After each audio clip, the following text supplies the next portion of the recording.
Welcome back. A former governor of Bayelsa and now member representing Bayelsa West in the National Assembly, Senator Seriake Dickson, has accused Nigeria's political elite of systematically destroying the nation's democracy. Senator Dickson made this known while speaking at a one-day workshop organized by the Nigerian Civil Society's Alliance for Democratic Change in Abuja on Monday. Senator warned that Nigeria's political class is unknowingly committing class suicide, asserting that their actions have not only weakened the nation's democratic institutions, but are pushing the country further into crisis. Rise News analyst Dayo joins us now to discuss this claim and what can be done to strengthen democratic culture and ethos in the country. It's good to have you with us, Mr. Sobowale. Good afternoon. It's a pleasure to be here, Surya. All right, so is Senator Dickson saying anything new about the political class? After all, he is one of them. That's right. I won't say it's a case of a pot calling the kettle black, but like you said, it's one of them. So definitely, he knows what he's saying. And largely, I agree with what he's saying, because I've always said something to that regard, that we have a political class which is treating the populace like the colonialists treated us when we were under colonial rule. You see, when a dog bites a man, it's not news. Or when the man bites the dog, which is what he has done now, that is great news. Look at what he has said. He has said we are heading towards a failed state, where our institutions don't function legally and legitimately. We are in the separation of powers. You don't trust the judiciary, you don't trust the executive, and you don't trust the legislature, of which he is part. But you see, look at his audience. He's talking to civil liberties organizations. And it's like he's literally telling them that they should go and commit suicide on behalf of all of us, which is quite selfish on his part. Yeah. Because he's saying that they should protest and so on. And you know the price of protest? Mm-hmm. People get beaten up, people get disorganized, and their families get broken up. Mm. So I don't really know what his prescription is. But as a social scientist, I will say what he's doing is what is called methodology of research, in which you are a participant observer in what you are. He's a participant observer. And he has seen the ills, the faults of the system he's part of. But instead of him to seek in-house reform and talk to his colleagues or get institutional conferences to sort it out, he's telling the civil liberties organization, who are most prone to the abuses and misuse of power, especially when protests get violent and they are molded by security agents and all that. So he has highlighted the ills of the democratic system, the practice, which we have always done here. Mm-hmm. But it's coming from the horse's mouth, the horses of the group of people perpetrating the injustices in our society. So it's worthwhile listening to him before you think of a solution. But I don't like the audience is appealing to, because they have already overdone their own part. There's not much they can do thereafter. Unless he has another audience, which we may not know, and which we will not have the courage to say out, and which I don't have to say either. So let's leave it like that. What's up, Mr. Sobowale? So many dimensions you touched on. He's been a beneficiary of this situation, the system, thank you. Talking to probably the wrong audience, focusing on the wrong audience. But if we're going to take the message from what he said, solid. Yes, what are the steps towards the implementation of that? Right, let's take them literally one by one. He mentioned that the defection should not be, that people are not driven by principles or ideology of personal interest. That needs to be corrected.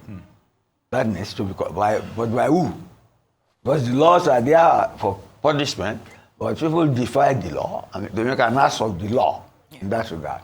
Then he mentioned the judiciary, that they do not look at the law, but look at the body language of the politicians in charge.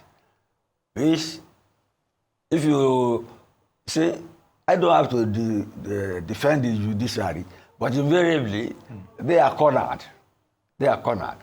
Because once they don't give a verdict that favors the loser, you can always But I think they are doing their best. Because when they give judgment, you have to except, of course, the one in Kano, you are the judge of the Supreme Court said they gave victory to both parties. Otherwise, they use the Constitution to interpret the law.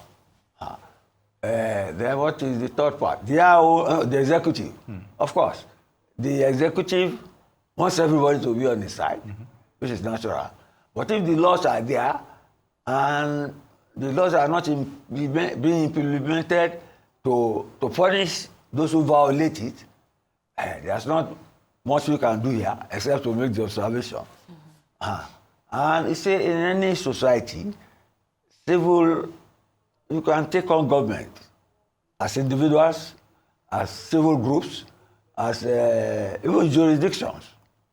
State government, local government can take on government. Even government can take on the governors, like it's happening in the case of implementation of this fiscal autonomy for local governments. So it's a charity should begin at home. That's my appeal to him. Charity should begin. But we all know all what he has said are manifestly true of our political system. Let's leave it at that. Mr. Sobowale, if I may digress a little, our democratic dispensation has been borrowed from the so-called bastion of democracy in the United States for some time now, a little bit from the parliamentary aspect during the post-colonial time, as it were. But we're seeing dictatorial tendencies, even in the U.S. as we speak, sweeping powers granted the United States president and what have you. And then we're talking about strengthening our own institutions, of which we're still taking a cue from them as well. So how do we balance these scenarios when others are also looking, oh, okay, fine, it's happening, if it will happen over there, and we're still sorting out ourselves here, or trying to sort out ourselves. So the shortcomings of democracy itself is laid bare, as it were. But you see, I've always said it here, that this is not the best time to borrow a leaf from the American political system. I've always said that. Let's work out solutions to our own problems. And in their own system, you can see the aberration. They elect their judges. And when you are elected or appointed by a particular party, you know loyalty to that. You see, Trump has been extremely lucky. He had only one term, and 3 justices of the Supreme Court died. He did not kill them. So he had the opportunity to put his people there. So you have a constant 6-3 majority. 6 Republican motivated judges and 3. And you can see, this is second coming. They are literally taking all the executive orders. Although in the US, we monitor the system through litigation. You can see, they say he has issued about 90 executive orders, but there are about 200 litigation from the Democratic side against him in federal judges all over the country. That is their own democracy. They are monitoring each other, and they are still using the law. That's the rule of law. That is the rule of law. So if you say a judge is biased there, he has to be biased because of the nature of that. We don't have election of judges here. They are appointed. And funnily enough, Mexico just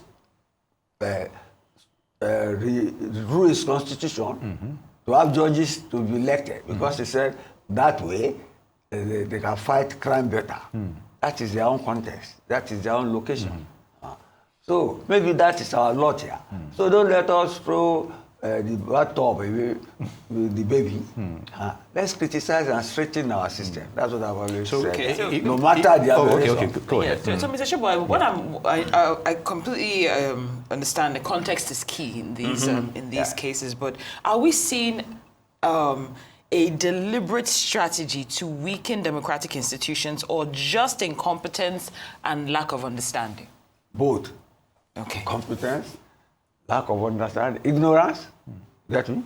And then, you see, sheer abuse of power, or willingness to misuse power.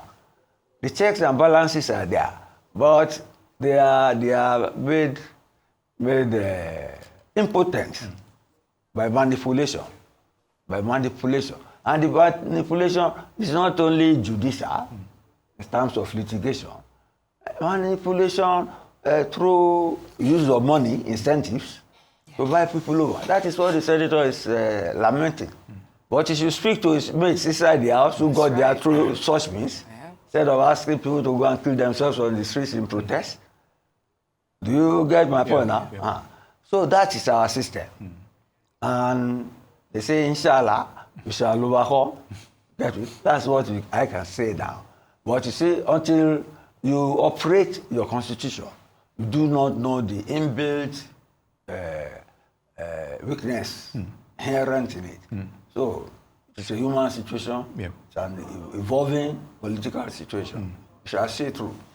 Yes. Indeed, Mr. Sobowale, you know, one of the basic tenets of democratic norms is that you'd expect the political class to engage in selfless service. Yeah. But that has always been a myth in this part of the world for some time now. Now, in this scenario, how then, because you talked about the issue of homegrown solutions to our own issues, as it were, how do we make the political public office scenario as unattractive as possible, so that it's not about you going in. It's not about you going in as unattractive as possible. I know it's a long shot here. Let me give you a very practical, almost personal example. During the campaign, the current vice president came to Yoruba Tennis Club to give a lecture, and I asked him a question. You get me now? That see, we had colonialism before. We had discrimination on account of color and all that. We are a colony. But that colonialism has been replaced by the political class, because it's those who are party members now who enjoy the dividends of democracy. You get me? They get appointed into spaces, the economic spaces, political spaces, and all that. And he answered me that he is assuring me that when they get there, that will change. But obviously it has not changed, because that's a senator talking now. And what he's saying is almost similar to my own identification of a political class, difficult to get into, which is exploiting the rest of us, like the colonialists did. So it is, you see, in the past, military coups have been used to solve the solution. I mean, to solve the problem. But we have since then, we have seen that when the military too get there, they get corrupted and become worse. And then, unfortunately for us now, since the vogue now is not to have military coups, you have more people who have been military rulers before in the Senate and the National than others, because they are the people who have access to the corridors of power. They have made the money. And money is, if you want to be president, you must buy a form for 100 million. How many people can afford that? So that's our own nemesis. You get me? And I hope we get through it. That's all. Mr. Sobowale, I think sometimes, for instance, when we look at our past elections and see maybe the way that INEC has handled it, or we look at all the performances or the lack thereof of our politicians, we always look at the next election, for instance. But my question is, can Nigerian democracy survive another controversial election, or are we approaching a breaking point? Because we always look to the future. We'll get it better next time. Are we approaching a breaking point? Pessimistic. Okay. Each election is different from the next. I mean, if you think you have plugged this loophole now, okay, say the last election, you say everything should be electronic. I mean, yes. But it was not totally electronic. And when they went to court, they said, no, it need not be electronic. I'm sure people will try to plug those loopholes now. But you see, political fraudsters always look at how to beat the system, to get loopholes in the system. But the socialists say eternal vigilance is the price of liberty. So you keep on monitoring, you keep on hoping for the best. But above all, we must observe the rule of law. The rule, let us interpret the Constitution to settle disputes. Let us go to court if you have grievances. You get me? So that we, no matter how warped or one-legged, we make sure our democracy keeps hopping around. Hope we're not out of legs. You're hopping around, yeah. Indeed. On that note, Mr. Dayo Sobowale, a Rise News analyst, I'd like to thank you for your input as always. Good to have you with us.